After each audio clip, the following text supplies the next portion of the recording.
نحمده ونصلي على رسوله الكريم اما بعد فاعوذ بالله من الشيطان الرجيم بسم الله الرحمن الرحيم رب اشرح لي صدري ويسر لي امري واحلل عقدة من لساني يفقهوا قولي۔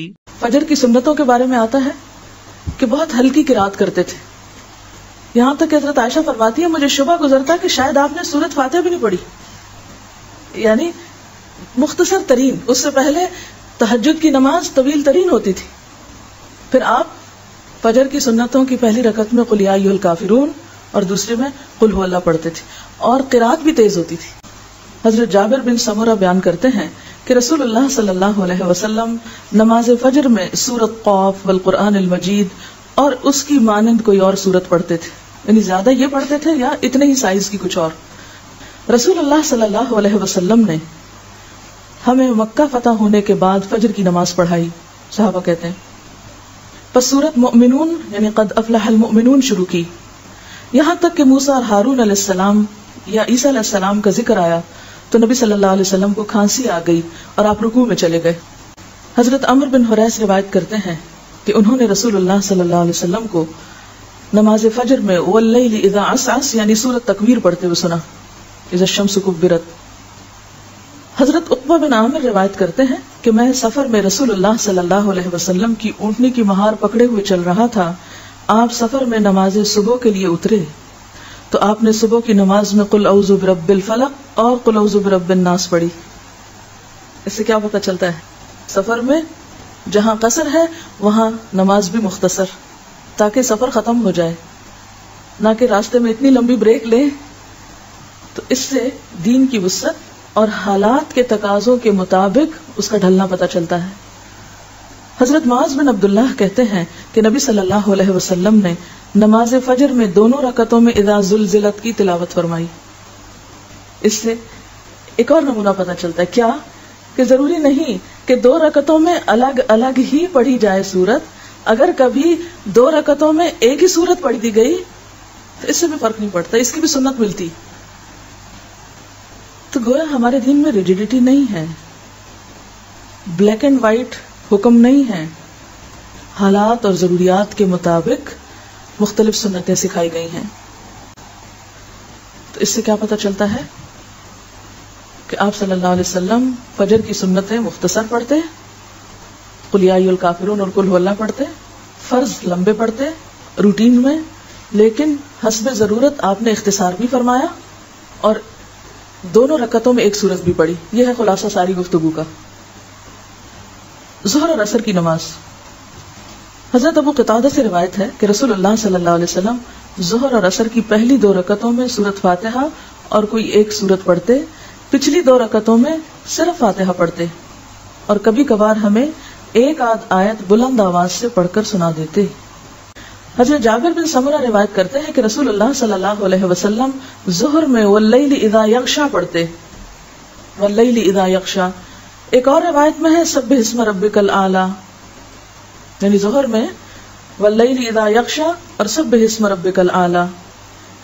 حضرت جابر بن سمرہ کی ایک اور روایت میں ہے کہ نبی صلی اللہ علیہ وسلم کا ظہر اور عصر میں والسماء ذات البروج اور والسماء والطارق پڑھنا احادیث میں آیا ہے۔ اب یہ دیکھیں نا، ان صورتوں کے تقریباً سائز ملتے جلتے ہیں، والسماء والطارق، سبح اسم ربک الاعلی، اور اسی طرح والسماء والطارق اور والسماء ذات البروج، یہ ظہر کے لیے۔ اور عصر کے بارے میں آتا ہے کہ عصر کی نماز کی لینتھ ظہر کی نماز سے تقریباً نصف ہوتی تھی، یعنی عصر میں پڑھی جانے والی صورتیں پھر ظہر سے نسبتاً مختصر ہوتی تھی۔ مسلم کی روایت میں آتا ہے کہ ظہر کی آخری دو رکعتوں میں 15 آیات کے برابر بھی آپ نے قرات کی ہے، یعنی یہ کوئی ایک ہارڈ اینڈ فاسٹ رول نہیں تھا کہ صرف سورۃ فاتحہ پڑھنی ہے، آپ نے کبھی کبھار آخری دو رکعتوں میں بھی قرات کی ہے۔ ٹھیک ہے، یعنی دونوں طریقے ملتے ہیں۔ ایک طریقہ یہ بتایا نا کہ آپ صلی اللہ علیہ وسلم ظہر اور عصر کی پہلی دو رکعتوں میں فاتحہ کے ساتھ سورت پڑھتے تھے۔ سورت کون کون سی؟ سبح اسم ربک الاعلی والسماء والطارق والسماء ذات البروج جیسی صورتیں، ٹھیک ہے، اور آخری دو رکعتیں کیا تھی؟ سورت فاتحہ۔ پھر اس کے بعد عصر کی نماز میں بھی اسی طرح، لیکن عصر کی جو صورتیں تھی وہ ظہر کی نسبت ذرا اور چھوٹی ہوتی تھی۔ کبھی کبھی آپ نے ظہر کی باقی 2 رکعتیں جن میں عموماً سورۃ فاتحہ پڑھی جاتی تھی اس میں بھی سورت پڑھی ہے. یعنی اس سے کیا پتہ چلتا ہے کہ ظہر کی باقی 2 رکعتوں میں اگر کبھی آپ نے سورت پڑھ لی تو کیا ہوگا؟ غلط نہیں ہوگا. نماز مغرب میں حضرت جبیر بن مطعم روایت کرتے ہیں کہ میں نے نبی صلی اللہ علیہ وسلم کو نماز مغرب میں سورۃ طور پڑھتے ہوئے سنا ہے. سورۃ طور پڑھتے ہوئے سنا. اسی طرح ایک اور صحابیہ نے، خاتون ہے ام الفضل کی بیٹی حارثہ، وہ کہتی ہے کہ میں نے آپ کو مغرب میں سورۃ والمرسلات عرفا پڑھتے سنا. طور اور مرسلات ملتی جلتی ہیں سائز میں، لیکن آپ نے ہمیشہ مغرب کی نماز مختصر نہیں پڑھی، طویل بھی پڑھی ہے. حتیٰ کہ ایک روایت میں آتا ہے کہ آپ نے مغرب کی نماز سورۃ آراف کے ساتھ پڑھی اور اس سورت کو 2 رکعتوں میں پڑھ ڈالا، یعنی پورا کر دیا 2 رکعتوں میں. لیکن یہ روز کا معمول نہیں تھا کہ مغرب میں آپ سورۃ آراف جتنی سورت پڑھیں. ایسا کیوں کیا؟ یعنی ضروری نہیں کہ مغرب ہمیشہ مختصر ہی ہوگی، مغرب طویل بھی پڑھی جا سکتی ہے. اس سے مغرب کا وقت بھی پتہ چلتا ہے کہ مغرب کا وقت عشاء سے پہلے تک رہتا ہے، اگرچہ افضل وقت جو ہے ابتدا کا ہے. لیکن اگر کوئی شخص شروع میں پڑھتا ہے اور پھر وہ طویل ہو جاتی ہے اور اندھیرا ہو جاتا ہے، جیسے فجر کی نماز میں اندھیرے سے روشنی ہو جاتی ہے، اسی طرح اگر مغرب میں روشنی سے اندھیرا ہو جاتا ہے، ذرا لمبی قرات کسی وقت ہو جاتی ہے، تو اس میں بھی حرج نہیں، اس کی رخصت ہے. پھر ہے نماز عشاء.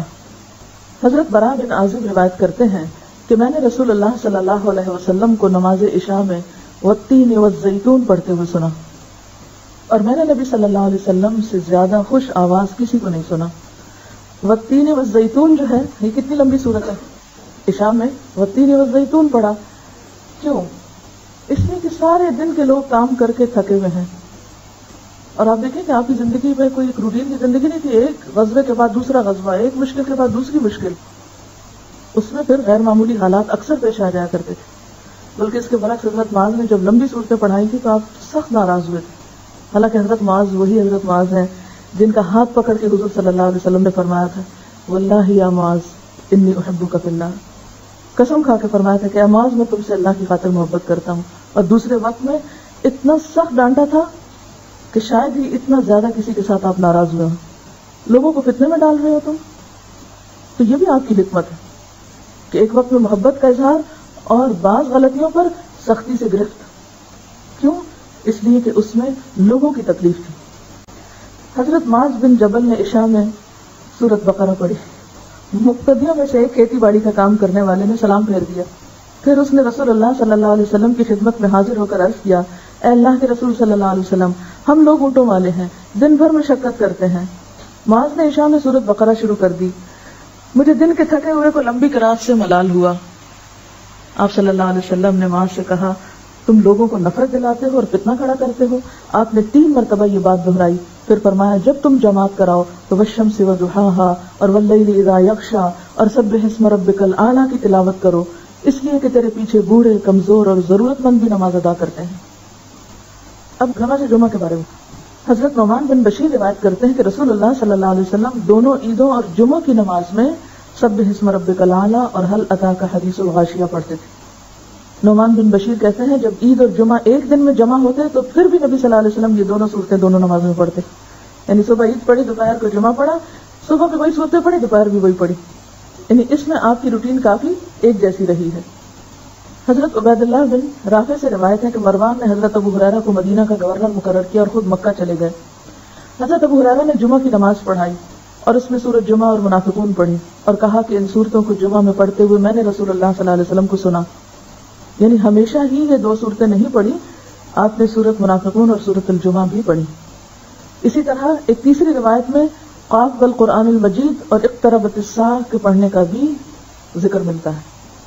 کون کون سی؟ سبح اسم ربک الاعلی اور هل اتاک حدیث الغاشیہ کا زیادہ کثرت سے ذکر ملتا ہے. اس کے علاوہ سورۃ المنافقون اور سورۃ الجمعہ، اور تیسرے درجے پر سورۃ قاف اور اقتربت الساعہ. جمعہ کے دن نماز فجر میں آپ پہلی رکعت میں سورۃ السجدہ پڑھتے اور دوسری میں الدہر پڑھتے. یعنی پہلی میں الف لام میم تنزیل الکتاب اور دوسری میں هل اتى علی الانسان حین من الدہر. تلاوت میں قرآن پاک پورا کہاں پڑھا گیا؟ یعنی آپ صلی اللہ علیہ وسلم زیادہ تر قرآن پاک کہاں پڑھا کرتے تھے؟ تہجد کی نماز میں. وہ آپ کی تنہائی کی نماز ہوتی تھی. تو اس میں آپ طویل قراءت کرتے تھے. حضرت عبداللہ بن مسعود کی روایت سے پتہ چلتا ہے نا, آپ نے سورۃ البقرہ پڑھی, پھر سورۃ آل عمران پڑھی, پھر سورۃ النساء شروع کر دی. وہ تھی طویل ترین نمازیں جو آپ کی اپنی نمازیں ہوتی تھی. اور جب آپ جماعت کرایا کرتے تھے تو مختصر صورتیں, اتنی کہ لوگ برداشت کر لیں. وآخر دعوانا ان الحمد للہ رب العالمین. سبحانک اللہم وبحمدک اشہد ان لا الہ الا انت استغفرک واتوب الیک. السلام علیکم.